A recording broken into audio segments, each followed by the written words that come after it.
Welcome back to another episode of Green Squad Chats.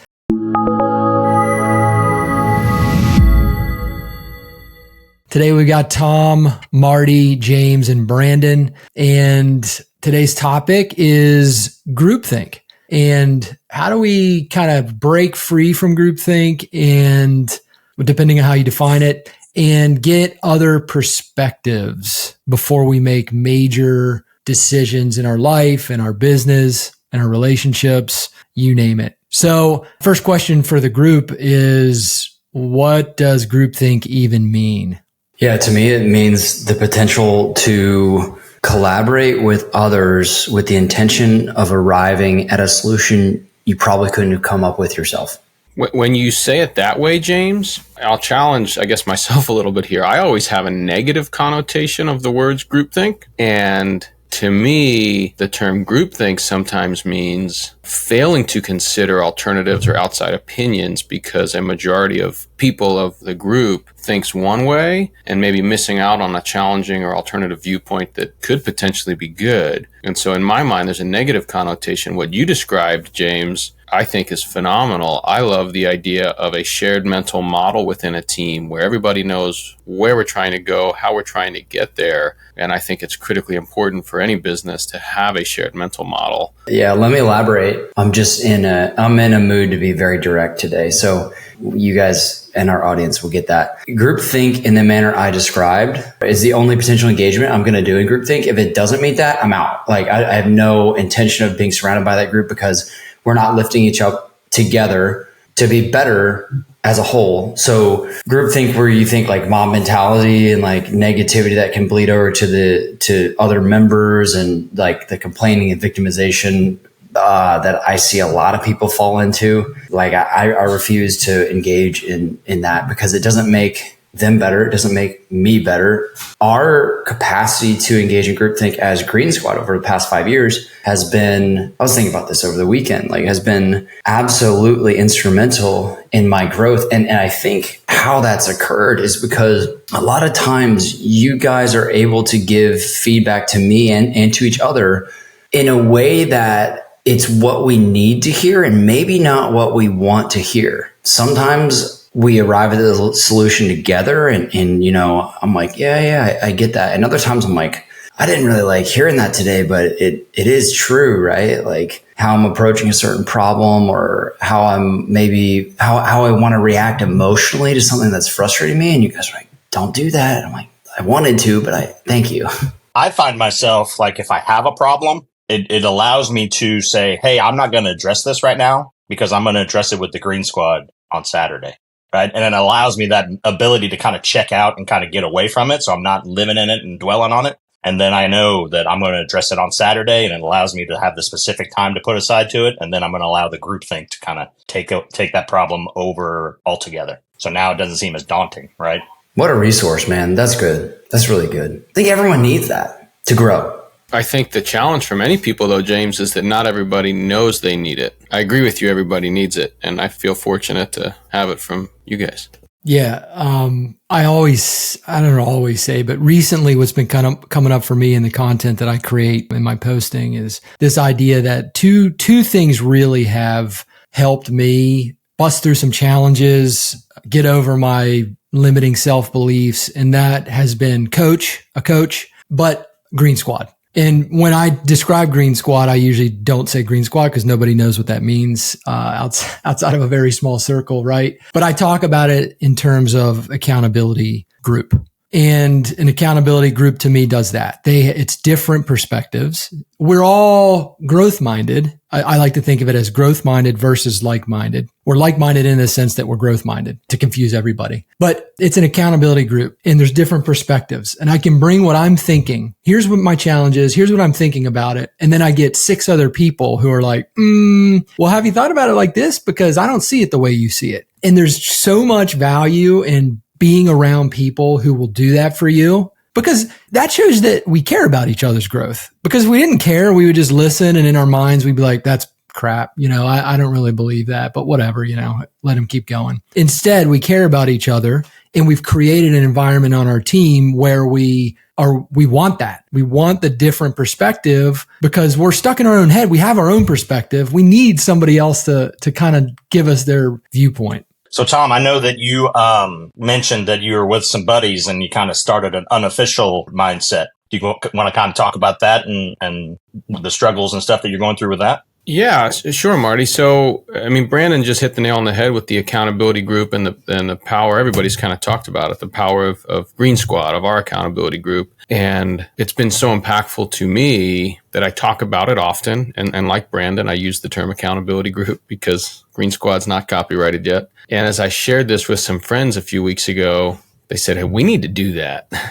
And so we're trying to kick something off for very similar reasons, right? To have people that are growth minded, that have some sort of commonality. In this case, our commonality is everybody's in a period of significant transition, and the opportunity to collaborate, to challenge one another like we have within Green Squad is just so powerful. And I'm thankful for the opportunity to get to have more conversations like this because they're so beneficial. And I hope that this other group of folks gets, even a tenth of the benefit that I feel I've gotten and we've gotten within Green Squad. A huge thing for me with the groupthink is even though I try to be pretty self-aware, we don't really always know how we come across to others. And when I'm able to talk with you guys about a specific challenge I have and how I want to react to it, especially when it involves like a challenge with other people and what I might say to them, how I might like frame the conversation with this other person, not our group, it helps me realize how I might come across in a way that I otherwise sometimes don't always see. And that's really valuable to me because I think back to like when I've fumbled that, right? Like I've said things in a way or said like the actual content of what I said wasn't taken well and it was taken in a way I didn't really intend. And when you guys are able to kind of like hold a mirror up to me and be like, you realize like this is kind of how like you're coming across. It's really, really helpful. And then kind of the same in return, right? Sometimes I'm like, I don't really know if I want to say it that assertively. It's like, no, you need to in this case. And it's like, even if it was probably what I was going to end up doing anyway, it helps give me a fresh perspective and it kind of like gives me a little boost of confidence going into that situation. That's one of the most valuable aspects for me, I think. I love that, James. I want to reframe my opening comments because I'll admit that when I saw this topic, I thought we were going to talk about the dangers of groupthink, right? I immediately went to a negative place. So I'll call myself out on that. I think that's next.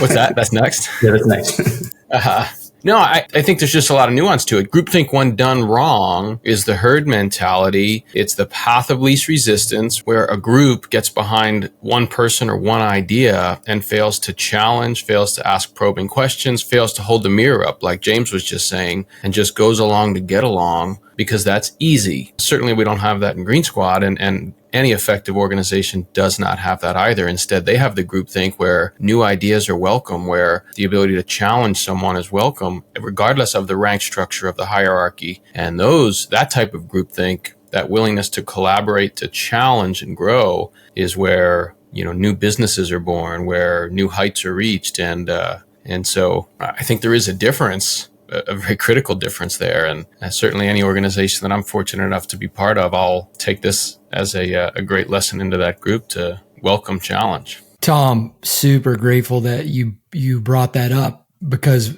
when I initially was thinking about the topic that we were going to tackle today, I also went to that same spot. I don't know if that's maybe just a naval aviation thing. We think about that or if it's actually a broader kind of academic way that I've heard it in academia since in one of my roles as a professor. Yeah, I was thinking the groupthink, we want to break groupthink because I was thinking of it in the negative light where, like you just said, one person rolls with it. The environment's not there for other people to feel like they can actually hold up the mirror and challenge ideas. And so we all just jump on the train and just lead, regardless of where that train's going to lead us over the cliff or not, we just all just go. So I absolutely love how the first 10 minutes of this podcast, we actually took it in a different route. And we took it in the route that we see with Green Squad and where we've seen it be valuable. So, but a follow-on question for y'all is, okay, we see the value in the different perspectives, holding the mirror up, challenging each other.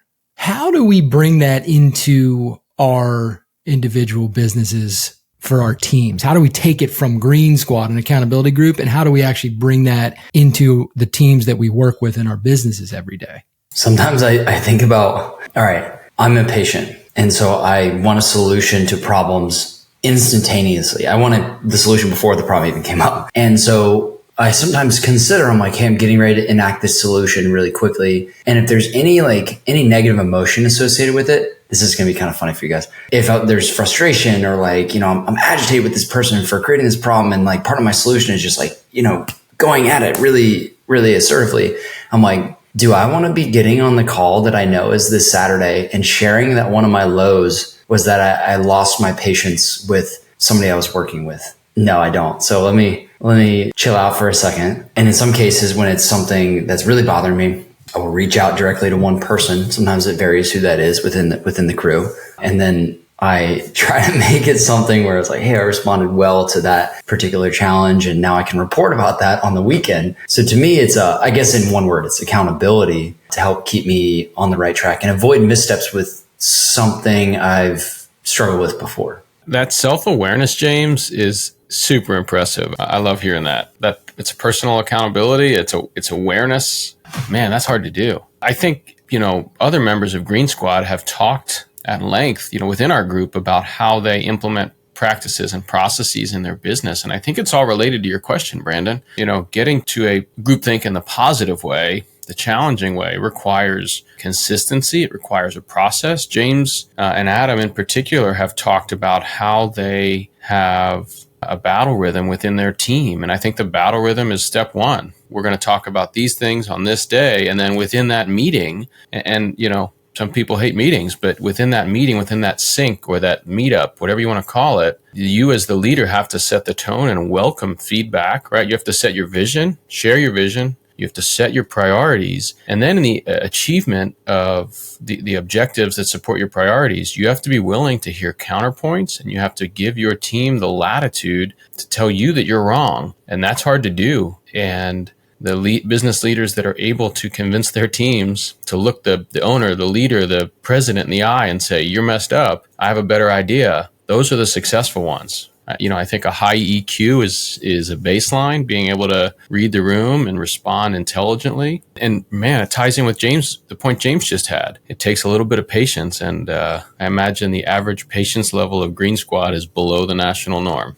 But there's still different levels on the squad, right? I'll find myself in a situation and I'll think WWBD, what would Brandon do? You know what I mean? And so then I'll try to look at it philosophically, you know what I mean? Or, what would Tom do? And so then I try to practice more patience. Tom is way more patient than I am, right? So it just allows me to take on the traits of each individual in the group to benefit me, and try to use that, just our talks of groupthinks and problems that we've worked through together. It allows me to use the strengths of the group as a weakness of mine, and use that strength as the group to tackle the problem. Even just today, Marty, this is the value right here. You're talking about you're on the cusp of a decision with a contract you had a challenge with, how you proceed with that. It's helpful to get feedback about the binary aspect of doing something versus not doing something. And then if you decide to do something, detailed feedback on the best way to go about that, so that you're gating your approach and risk mitigating along the way to get the best outcome. Man, when we've done that for me, I'm like, oh, that's great. Right. We all have the common goal of helping me through that issue. But then, I know James would want to attack it and screw him, do that thing, get after it. But then I can also take Brandon's philosophical approach. I could take Justin's business approach. You know what I mean? And so all of that stuff allows me to make the best decision to move forward. Yeah, absolutely love it. So I want to go back to something you all have said. I think Tom was saying it a couple minutes ago. He mentioned the leader, right? It's the leader's job to essentially have the agenda, but welcome the feedback, model the behavior that we're talking about right now.